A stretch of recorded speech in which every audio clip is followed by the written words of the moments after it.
Yet more looting and rioting has broken out. This time, it's in Philadelphia, although we've seen this throughout the USA during this election campaign. The key state of Pennsylvania is being racked by criminals who are supposedly protesting the shooting of a black man by police officers, but instead are ransacking stores and pharmacies. Over 30 police officers have been hurt, at least one seriously. The mainstream media are curiously silent on this. They're wary of boosting Donald Trump, the law and order president, in the polls. Today, we're going to be looking at what exactly is going on in Pennsylvania and analysing its impact on the election. This is Political. My name is Connor Allen, and I'm here, as always, with the Ironsmith. Hello, everyone. And thank you very much to all the new subscribers. Welcome, welcome, welcome. And hopefully, if you've not subscribed yet, you're going to choose to be one of those new subscribers. So click the button down below. Leave a like if you do like the content. And please do comment and tell us what you think of the content. And with no further ado, we're going to move straight on ahead to looking at some of the coverage of these riots. So this is the reporting on from Fox News of what's happened or what was happening last night in Philadelphia. So we take a look at exactly what's been going on. Angry protesters clashed with police and looted businesses in Western Philadelphia Monday night after a 27-year-old black man was shot to death in a confrontation with police officers earlier in the day. Walter Wallace, who was allegedly holding a knife, was fatally shot while two police officers were responding to a complaint about a man with a weapon in Cobbs Creek. He advanced towards the officers, who then fired several times, the outlet reported.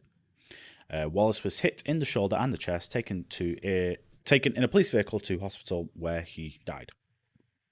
So here is a clip from some of the looting that's been going on. As you can see, the whole area, the whole shop absolutely decimated, all the windows smashed in, inside everywhere.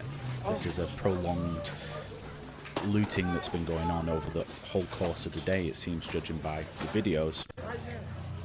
And you can see along the whole street as well, it just continues everywhere, rubble and broken glass all down the streets.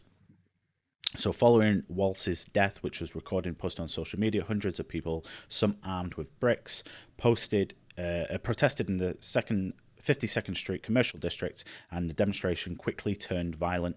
Police cars and dumpsters were set ablaze, and at least 30 police officers were hurt. One of them was struck by a truck and was hospitalized with a broken leg, among other injuries.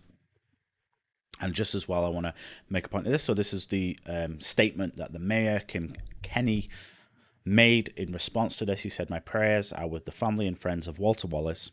I've watched the video of this tragic incident, and it presents difficult questions that must be answered. I spoke tonight with Mr. Wallace's family and will continue to reach out to hear their concerns and firsthand and to answer the questions to the extent that I am able to." So here's the thing. He's talked about the questions that must be answered. He's talking about that, answer questions as and when he's able to. That's the right response. I think what we have to remember, and we always say this every time there is one of these incidents, people are reacting to it very quickly, but the reality is that we don't have any evidence. We don't really have the context. We don't have even like the body cam footages of the police. We have a kind of grainy-ish social media video that really just doesn't give me any inclination. I can't make a decision of whether or not what's happened there is should have happened, or whether the police officers acted inappropriately. It's impossible to tell. The point is, what does that have to do with all of these businesses that have been looted? All of the livelihoods now that have been ruined, and maybe ruined for some time before they're able to recover from this, of all the police officers. What does this have to do with the police officers that have been injured, and the guy that's got a broken leg and could have been even more seriously hurt? No, absolutely. And this has been the entire thing with the Black Lives Matter movement, if you want to call it that.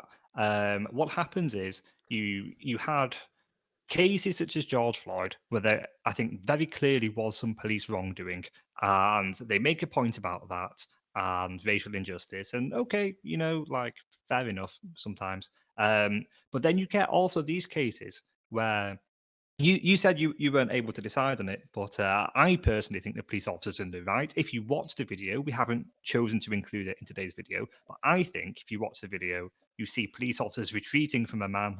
He is clearly holding a knife. They tell him to put it down. They tell him to stop. He's walking towards them aggressively. He's advancing very quickly, and they shoot him. Okay, I don't see that in the same category as something like George Floyd. What happens is the Black Lives Matter movement has been hijacked by Antifa, it's been hijacked by the radical left, and they use any provocation at all to go and loot and burn and pillage. Because in these people's minds, they see capitalism, they see stores, business owners, President Trump, the system, they see it all in the same vein. But how do you think this will impact the election, Ryan? Well, Pennsylvania is the key state, isn't it? It's one of the election could be won or lost in Pennsylvania. yeah, it could very well be the state that, I mean, if you look at Trump's most likely path to 270, Pennsylvania would be the state that tipped him over the line. So it is a key state, and the people in Pennsylvania who are going to the polling stations or have already voted over the coming days will know that their vote could very well decide who the president is. And they do have, listen, I think for me, I believe that the vast majority of people want to call out racism or police brutality when they see it, and if it does, and if it is the case that, you know, as the evidence emerges that this is a case of that happening, and I know that the vast majority of people will support the officers in question being prosecuted. What people don't support, and what we've seen in the polls, is or seen in polling on this issue, people do not support what's been happening with the protests, because they're very quickly turning violent, and they're very quickly turning into looting and pillaging and all this kind of thing. So this is not going to influence anyone towards the Democrats, because the Democrats have consistently showed that they are kind of enabling to a certain extent and kind of pandering to these people that are doing the rioting and doing the looting. And I don't think that's going to sit well with a lot of people, especially those that aren't directly impacted by that. And if you just going back to the mayor here, now, while I agree, I suppose, with his sentiment of what he said there, what he doesn't say is that, hey, this is wrong, though. The rioting, the looting is wrong, and that needs to stop. He doesn't say that, and so the Democrats, I think, are showing that they're kind of weak on this issue, and people know that. It's very clear now, and so in that regard, it will impact their decision-making, potentially, as we come in now to the last week, the last few days before the election. Yeah, absolutely. This is a thing as well. This is the rhetoric of the Black Lives Matter protests is created by people. You know, they live in California, they live in New York. They don't actually have any relative experience of being looted or what it feels like to have everything stolen from you. When you go and you speak to these communities in question, we spoke to someone from Seattle in our Political People series. What you find is these people who would ordinarily identify as very progressive. And as you said, you know, almost everybody wants to call out racism, police brutality when they see it. But what they see is they see the shattered lives. They see if they themselves haven't experienced, you know, having things stolen from them, and they have friends and family who've done so, and it turns them against it. It's very, very powerful sentiment towards someone you know suffering because of this issue, and it drives you towards the Republicans.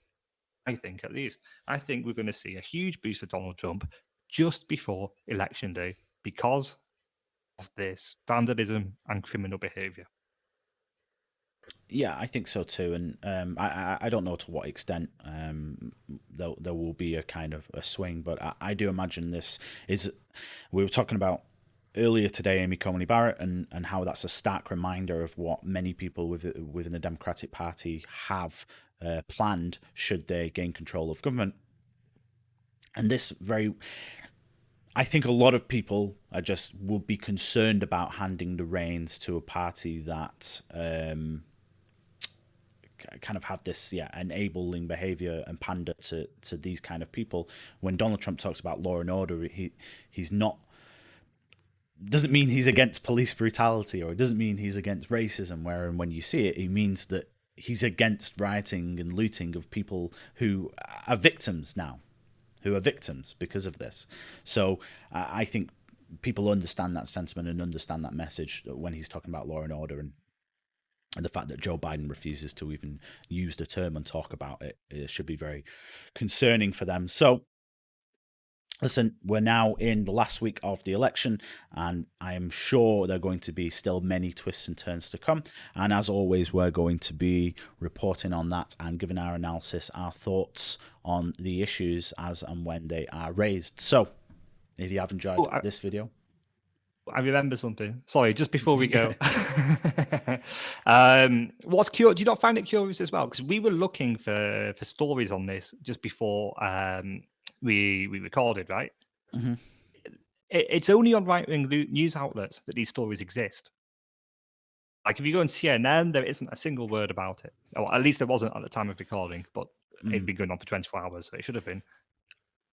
Yeah, it seems the pro-Democrat media know the impact this could have on Pennsylvania. Yeah, it would. It definitely seems that way. The only way you can effectively find these stories on those websites is if you specifically search for them, which you're only going to do if you already know about them. So yeah, they're certainly aware of how damaging it could be if this is reported on, widely, because the majority of people support, like I said, they support getting rid of unnecessary charging officers who don't act within their duty as they're supposed to, and getting rid of racism if and where they see it. I don't think there's any inclination that this is some kind of racist act, regardless of whether or not they've acted appropriately. But what they don't like as well is they don't like these riots. So and I'm sure the left-wing media know this, and that's why they're not particularly keen to report on issues like this as they were much earlier on in the year at the height of them. So listen, sorry to interrupt you wrapping up. So as I was saying, thanks for watching, everyone who has watched it. And if you haven't already subscribed and you do enjoy the content, then please do consider subscribing. Nothing bad happens, really. You just press the button and occasionally our videos might show up. So if you did enjoy this, then please subscribe. And as always, thanks for watching.